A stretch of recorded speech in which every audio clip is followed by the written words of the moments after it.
Seterusnya, keistimewaan kesusasteraan Melayu. Keistimewaan selalunya berhubung kait dengan kesenian. Maka kesenian tersebut merangkumi bidang kesusasteraan yang mempunyai kehalusan penulisan dalam karya-karya yang direka. Namun, kehalusan dan keindahan penulisan kesusasteraan ini berbeza dengan penulisan bidang ilmu yang lain seperti bidang ekonomi, sains, undang-undang dan sebagainya. Keistimewaan kesusasteraan Melayu yang pertama, kehalusan perasaan penulis karya. Kehalusan yang diutarakan di sini ialah kehalusan perasaan penulis karya yang muncul melalui emosi, cita rasa dan gambaran kehidupan yang halus sifatnya dan terhasil daripada nilai keindahan bahasanya. Sememangnya selaras dengan jiwa manusia yang halus dan gairah terhadap bentuk keindahan sesuatu benda. Istimewaan kesusasteraan Melayu yang kedua ialah bahasa sastra mempunyai unsur ketaksaan atau unsur konotatif. Hashim Awang menyatakan bahawa sastra merupakan ciptaan seni yang disampaikan melalui bahasa. Umum mengetahui bahawa bahasa merupakan satu metod perhubungan dan komunikasi utama masyarakat untuk menghubungkan sesama sendiri. Oleh itu, bahasa sastra juga diwujudkan bagi memberi kelainan dengan bidang ilmu yang lain. Maka, bahasa sastra mempunyai unsur ketaksaan atau konotatif yang bermaksud beberapa makna daripada satu kata.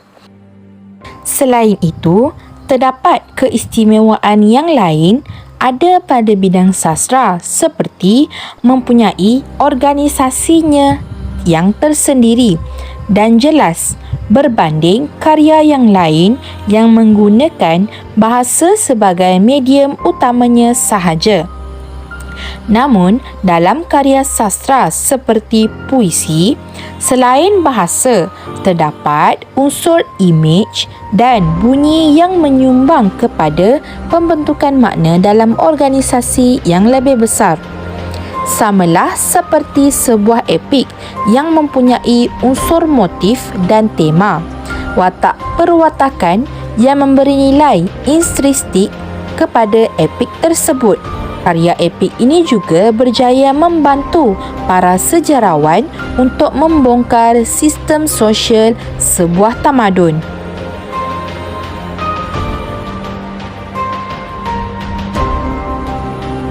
Subjek kesusasteraan perlu diberi dan dibuka kepada semua pelajar sekolah sehingga mereka boleh mendekati sastra tanpa mengira aliran.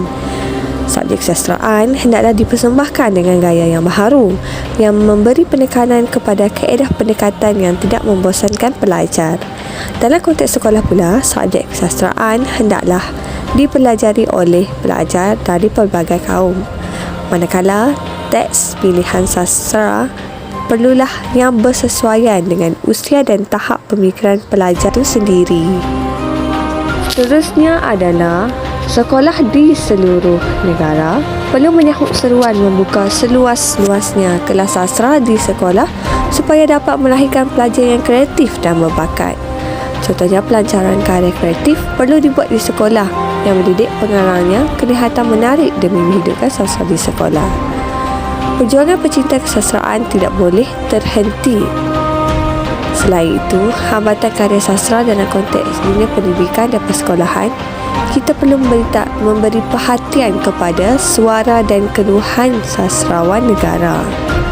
Mereka perlu diberi peintarafan tertinggi. Walaupun hanya menerima imbuhan sebanyak 60,000 yang sebenarnya masih rendah berbanding dengan sumbangan pemikiran, keilmuan dan sumbangan karya bermutu tinggi untuk tetapan masyarakat. Terdapat pelbagai karya kreatif yang hebat sehingga mencapai tahap kajian sarjana di universiti. Seterusnya, menggesa pembabitan pemimpin terhadap karya kesusasteraan Melayu. Menteri Besar Perak, Datuk Seri Dr. Zamri Abdul Kadir, antara pemimpin yang menjiwai dan menghargai nilai seni dan kesastraan menerusi penganjuran Festival Puisi dan Lagu Rakyat Antarabangsa. Namun begitu, kita mengharapkan lebih ramai lagi pemimpin sama ada pada peringkat persekutuan atau negeri menyemarakkan sastra dalam konteks autoriti masing-masing. Oleh itu, pengarang sastra dan kreatif tidak boleh berhenti dalam memperjuangkan sastra tanah air meskipun berdepan dengan banyak cabaran dan dugaan.